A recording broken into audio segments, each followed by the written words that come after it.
From young to old and everyone in between, we all have to manage our money and finances. Our next guest has made it his mission in life to help others on the road to financial empowerment and freedom. In his latest book, Matt Sapaula focuses on how to navigate some of the pitfalls of financial freedom. To discuss that and more, we are live with the financial coach and best-selling author who has a workshop coming here to Memphis. Good morning. Thanks for joining us. Honored to be here. Memphis is near and dear to my heart. Oh, why? I was stationed there for almost a year in Millington, Tennessee, the former Naval Air Station, before I went on my first combat deployment in the Persian Gulf in the 90s. Are you kidding me? I see your uniform in the background. That is so cool. So glad you're coming back. Now, we don't want to give the entire book away, but what are some of those pitfalls that you say prevent people from having financial freedom? With my time in the military service and then serving clients for the last 25 years, I've identified 5 major pitfalls that people sadly fall into when trying to plan for financial freedom or retirement planning, their 401ks, and trying to be in a much better financial economic position. And so these 5 gotchas of money here in my book, Gotcha, we'll be discussing in my workshop tomorrow morning in Cordova, Tennessee, those different pitfalls and breaking them down. Okay, so is financial freedom achievable? Is it just for the wealthy? But, you know, because some people have the student loans and, you know, yes, debt. And that's part of the gotchas of money. I think about the 3 major things we all buy in our entire life: a house, car, education. None of these things most people purchase with cash. They're all financed. So that's one of the biggest gotchas of money, is getting in debt and owing everybody else and paycheck to paycheck. But there are ways that I've discovered after being an entrepreneur. I don't have a college degree.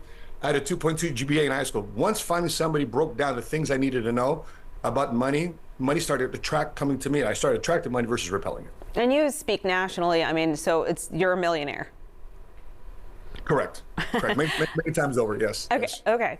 And can you give me one tip? The first tip, especially during these turbulent times, is just understanding the tax code. You know, one of the biggest expenses that everybody has. Okay, you first get your paycheck. First thing off the top for most people is income taxes.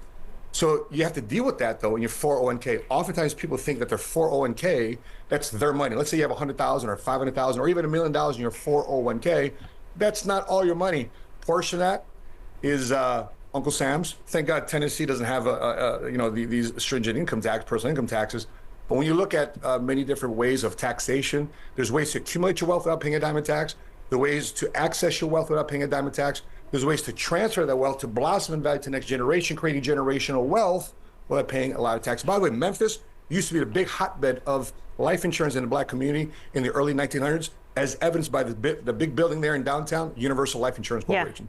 Yeah, so you know all the things that I love. Wait, you must be using Zoom, because when you put a thumbs up, the thumbs up showed up. Okay, so if you could talk about the military is a big part of your life. How would you say that the U.S. Marine Corps impacted your journey to helping others get financial freedom? Marines, we looked at one color. I don't care if the skin color was white, black, brown. We looked at one color. You were green.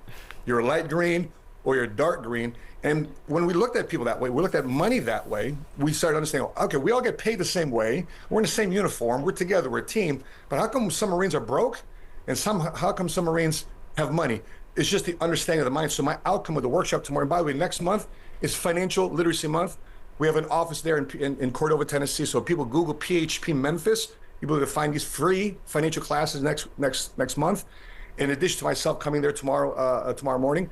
But that's one of the things that the military prepared me to do is, listen, if people all get the same paycheck, it's not the mindset about money, not the money that you make, but it's how we look at money and how money can be used on our end instead of just being a product to consume things. Okay, so what can we expect tomorrow? You are going to be signing your book, but most importantly, the workshop's free. Correct. You know, I often ask people this question: where do people get access to information? Google, your cell phone, TikTok, social media. Where do people access education? It's colleges, trade schools. But where do people access wisdom? That's knowledge times experience. So we're bringing a lot of financial wisdom to tomorrow, not only with myself, but the people that we're coaching and mentoring that are running their own businesses, that are making multiple 6-figure incomes. And by the way, 6 figures in Memphis, being one of the most affordable cities in America, goes a long way. Let's start mastering our money. Okay, I know that Sapaula is a a Philippine name, but you're giving me vibes of The Rock. I don't know why. Do people say that all the time? You're giving me Dwayne Johnson vibes.